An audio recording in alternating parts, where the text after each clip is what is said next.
अस्सलामुअलैकुम स्टूडेंट्स, आज हम पढ़ेंगे प्रैक्टिसिंग पेशेंस की एक्सरसाइज। तो चलिए वर्ड्स मीनिंग से हम शुरू करते हैं।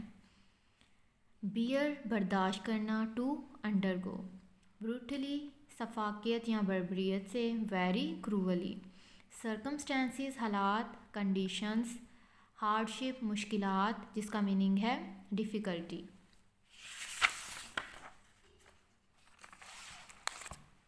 नेक्स्ट आ जाएं, पेशेंस सब्र, टॉलरेंस एंड्योरेंस बर्दाश्त करना, एबिलिटी टू बियर, एक्सट्रीम बहुत ज़्यादा, वेरी ग्रेट और स्ट्रॉन्ग, ट्रिकल बहना, to flow slowly in drops आहिस्ता से कतरों की सूरत में बहना, कर्स बददुआ देना, टू यूज़ रूड वर्ड्स सख्त अल्फाज का इस्तेमाल करना, इन एंगर गुस्से में, कंसोल तसल्ली देना, to comfort, to make someone less worried, ignorant जाहिल, नॉट नोइंग जिसे कुछ भी पता ना हो, स्टेट फास्ट कायम रहना, वेरी डिवोटेड और लॉयल ईमानदार। नेक्स्ट हम देखते हैं डायलॉग को। क्वेश्चन नंबर 1 में उन्होंने हमें डायलॉग दिया है और क्वेश्चन नंबर 2 में रोल प्ले करने के लिए दिया है। तो पहले हम क्वेश्चन नंबर 1 को रीड करेंगे और उसको देखते हुए क्वेश्चन नंबर 2 को सॉल्व करेंगे। चलें इसको रीड कर लेते हैं। एक्सक्यूज़ मी, माफ़ कीजिएगा, कैन यू टेल मी, क्या आप मुझे बता सकती हैं, वेयर द स्ट्रीट 13 इज़, के गली नंबर 13 कहाँ है। सॉरी माफ़ करें, I did not get that clearly, मैं वाज़िया तौर पर इसे नहीं समझी। आर यू आस्किंग, क्या आप पूछ रही हैं, फॉर स्ट्रीट 13 गली नंबर 13 और 30 या फिर 30। स्ट्रीट 13 गली number 13, is it clear, no, क्या अब ये वाज़िया है। यस जी हाँ, फर्स्ट पहले, टेक द सेकंड टर्न दूसरा मोड़ लें, ऑन द लेफ़्ट बाएं जानिब, एंड देन आस्क अगेन और फिर दोबारा पूछें। इज़ इट फार, क्या ये दूर है। नो नहीं, it's only about 5 minutes walk, ये सिर्फ 5 मिनट के फासले पर है। मैनी थैंक्स, बहुत ज़्यादा शुक्रिया। नॉट एट ऑल, तकल्लुफ़ की ज़रूरत नहीं है। चलिए अब हम रोल प्ले पे जाते हैं। ए में हमसे पूछा गया है, एक्सक्यूज़ मी, माफ़ करें, please could you tell me the way to the station, आप मुझे स्टेशन का रास्ता बता सकते हैं। बी वाले में हम राइट करेंगे यहाँ से, यस जी हाँ, first take the second turn, पहले आप दूसरा मोड़ मुड़ें, ऑन द लेफ़्ट बाएं जानिब, एंड देन आस्क अगेन और फिर दोबारा पूछें। आपने ये वाले बी का आंसर यहाँ पे राइट करना है क्योंकि आंसर बिल्कुल फिट बैठ रहा है। नेक्स्ट है, will it take me long to get there, क्या मुझे वहाँ जाने में ज़्यादा वक्त लगेगा। आपने यहाँ से बी वाले का ये वाला आंसर राइट करना है। नो नहीं, it's only about 5 minutes walk, ये सिर्फ 5 मिनट के फासले पर है। नेक्स्ट है, थैंक यू, उसके आगे आप लिखेंगे नॉट एट ऑल, तकल्लुफ़ की ज़रूरत नहीं है। क्वेश्चन नंबर 3 है, read and practice the dialogue on social harmony. Social harmony का मतलब है समाजी हम आहंगी पर आपको डायलॉग दिया है, आपने उसकी प्रैक्टिस करनी है। Zara, hello Farheen, how are you, तुम कैसी हो। फ़रहीन, आई एम फ़ाइन, मैं बिल्कुल ठीक हूँ, एंड व्हाट अबाउट यू, और तुम कैसी हो। Zara, I am fine too, मैं भी बिल्कुल ठीक हूँ। आई सी, मैंने देखा, यू आर एब्जॉर्ब, तुम्हें गुम, इन डीप थॉट, गहरी सोच में, मैंने तुम्हें गहरी सोच में गुम देखा। इज़ देयर एनी प्रॉब्लम, क्या कोई मसला है।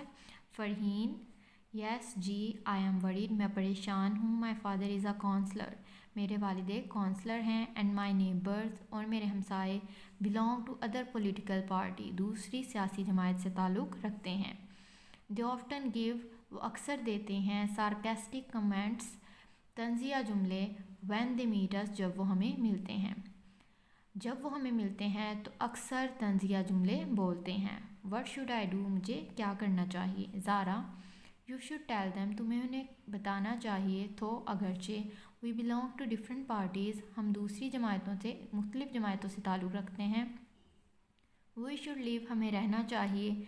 इन हारमनी, हम आहंगी से। There must be social harmony, समाजी हम आहंगी का होना बहुत ज़रूरी है। Farheen, what is meant by social harmony, समाजी हम आहंगी से क्या मुराद है।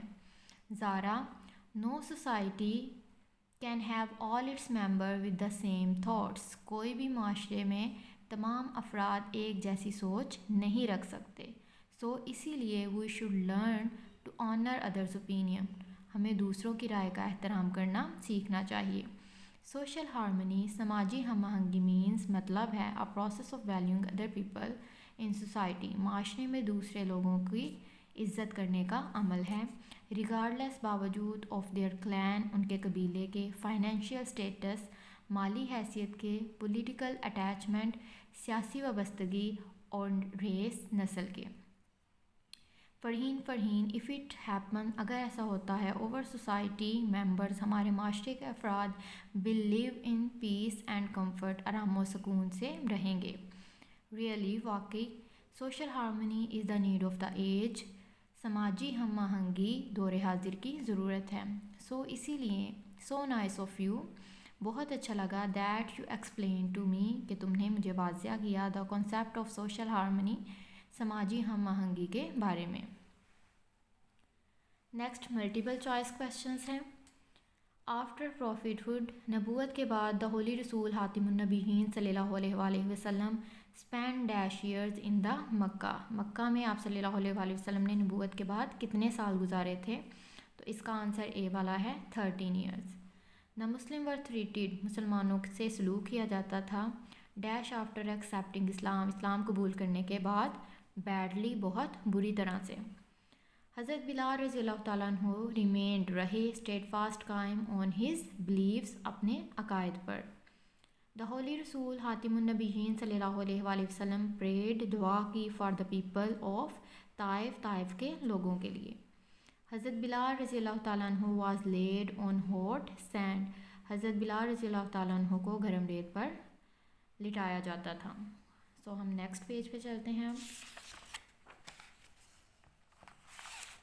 नेक्स्ट वाले पेज में आंसर क्वेश्चंस हैं। Did the people of Taif listen to the Hazrat Mohammad सल्लल्लाहु अलैहि वसल्लम। क्या ताइफ के लोगों ने हज़रत मोहम्मद सल्लल्लाहु अलैहि वसल्लम की बात सुनी? बैक हम लेसन पे जाते हैं, वहाँ से हम निशान लगाएंगे। फर्स्ट वाले का आंसर होगा द पीपल ऑफ ताइफ के लोगों ने did not listen to him. आप सल्लल्लाहु अलैहि वसल्लम की बात ना सुनी, रैदर इसकी बजाय दे बिहेव रूडली, वो बहुत बुरी तरह से पेश आए। सेकंड वाला क्वेश्चन है हमारे पास, what was the behaviour of the chief of Taif के सरदार का क्या रवैया था? इसका आंसर होगा यहाँ पे the chief of Taif told रसूल अकरम हातिमुन नबीयीन सल्लल्लाहु अलैहि वसल्लम to leave the city. Taif के सरदार ने रसूल अकरम सल्लल्लाहु अलैहि वसल्लम को शहर छोड़ जाने का कहा। अब हम थर्ड वाले क्वेश्चन पे चलते हैं। थर्ड वाला क्वेश्चन है, वाई डिड अल्लाह सुब्हानहू व तआला सेंट एन एंजल टू हज़रत मोहम्मद हातिमुन नबीयीन सल्लल्लाहु अलैहि वसल्लम। अल्लाह ताला ने हज़रत मोहम्मद सल्लल्लाहु अलैहि वसल्लम के पास फ़रिश्ता क्यों भेजा? इसका आंसर थर्ड वाले का है, अल्लाह सेंट एन एंजल। अल्लाह सुब्हानहू व तआला ने फ़रिश्ता भेजा टू कंसोल तसल्ली देने के लिए रसूल अकरम सल्लल्लाहु अलैहि वसल्लम को। नेक्स्ट फोर्थ वाला हम देखते हैं। हाउ डिड हज़रत मोहम्मद हातिमुन नबीयीन सल्लल्लाहु अलैहि वसल्लम स्पेंड 13 ईयर इन मक्का। हज़रत मोहम्मद सल्लल्लाहु अलैहि वसल्लम ने मक्का में 13 साल किस तरह से गुजारे आफ्टर नबूवत के बाद? इसका लेसन के बिल्कुल स्टार्ट में है। आफ्टर द प्रॉफिटहुड नबूवत के बाद ही सल्लल्लाहु अलैहि वसल्लम स्पेंड 13 ईयर। आप सल्लल्लाहु अलैहि वसल्लम ने 13 साल गुजारे इन मक्का में। ड्यूरिंग दीज ईयर्स इन सालों के दौरान इन मक्का में the Muslim had to face मुसलमानों को सामना करना पड़ा a lot of sufferings and hardships. बहुत सी तकलीफ़ और मुश्किलात का सामना करना पड़ा। होप सो आपको 4 वाला भी क्लियर हो गया होगा। नेक्स्ट लास्ट वाले पे चलते हैं। Describe an event for the life of हज़रत मोहम्मद। हज़रत मोहम्मद सल्लल्लाहु अलैहि वसल्लम की ज़िंदगी से आपने एक वाक़या बताना है शोइंग हिज पेशेंस, जो उनके सब्र के बारे में बताता है। अब यहाँ पे आपके पास 2 चॉइसेस हैं। एक आप ये वाला वाक़या कर सकते हैं, he remained besieged in the valley of Abi Talib. अबी तालिब की वादी में महसूर रहे विद बनु हाशिम के साथ 3 years 3 सालों तक। This period was so tough, ये दौरानिया इतना मुश्किल था। That Banu Hashim had to eat the leaves of trees, उन्हें दरख्तों के पत्ते खाना पड़े। डिस्पाइट ऑल दिस क्रूअल्टी, इस जुल्म के बावजूद, कुरैश कुरैश के they bore all this hardship with great patience, इन्होंने तमाम मुश्किलात का सब्र से सामना किया। एक ये वाला आप इवेंट कर सकते हैं और सेकंड चॉइस आपके पास है this one. The unruly boys, ओबाश लड़कों ने थ्रू स्टोन्स, पत्थर फेंके एट हिम, उन पर। Blood trickle down his wounds to fill his shoes, उनके ज़ख्मों से खून निकलने लगा, बहने लगा और उनके जूते भर गए। He never curse this people, उन्होंने कभी इन लोगों को बद्दुआ ना दी। बट प्रे टू अल्लाह सुब्हानहू व तआला, लेकिन अल्लाह सुब्हानहू व तआला से दुआ की। फॉर हेल्प एंड पेशेंस, मदद और सब्र की। सो मैं ये वाला ऑप्शन चूज़ करूँगी, 5 वाला, ये वाला इवेंट मैं राइट करूँगी 5 वाले आंसर में। नेक्स्ट हम चलते हैं डायग्राफ पे। Digraph is a group of 2 successive letters, 2 successive letter का ग्रुप है। That represent a single sound, जिनकी सिंगल आवाज़ होती है इन अ वर्ड, किसी भी लफ्ज़ में। एग्जाम्पल बताई हैं, PH फ की आवाज़ निकालता है फ़ोन में, PHONE फ़ोन, तो PH F की आवाज़ निकालता है, इसीलिए ये डायग्राफ है। अब तीत के अंदर TH थ की आवाज़ निकालता है, यानी एक आवाज़ दे रहा है, इसीलिए TH डायग्राफ होगा। इसी तरह चेयर के अंदर CH च की आवाज़ निकालता है और ये डायग्राफ होगा। SH फिश के अंदर श की आवाज़ निकालता है और ये डायग्राफ होगा। Underline the digraph in the word and pronounce them correctly, आपने अंडरलाइन करना है और उसको सही तरह से प्रोनाउंस करना है। हार्डशिप के अंदर SH श की आवाज़ निकाल रहा है, इसीलिए श यहाँ पर डायग्राफ है। थ्रो के अंदर TH थ की आवाज़ निकाल रहा है, इसीलिए ये डायग्राफ होगा। पनिश के अंदर SH श की आवाज़ निकाल रहा है, इसलिए ये डायग्राफ होगा। चिल्ड्रन के अंदर CH च की निकाल रहा है, ये डायग्राफ है। टफ के अंदर GH फ की आवाज़ निकाल रहा है, इसलिए ये डायग्राफ है। स्कॉर्चिंग के अंदर CH च की आवाज़ निकाल रहा है, इसलिए डायग्राफ होगा। शोर्ट के अंदर SH श की आवाज़ निकाल रहा है। चीफ CH च की आवाज़ निकाल रहा है, ये डायग्राफ होगा। और शूज़ के अंदर SH श की आवाज़ निकाल रहा है, इसलिए ये डायग्राफ होगा। तो आज के लिए इतना काफ़ी है, बाकी हम सेकंड पार्ट अपलोड करेंगे, उसके अंदर आप नेक्स्ट वाले आंसर्स देख सकते हैं।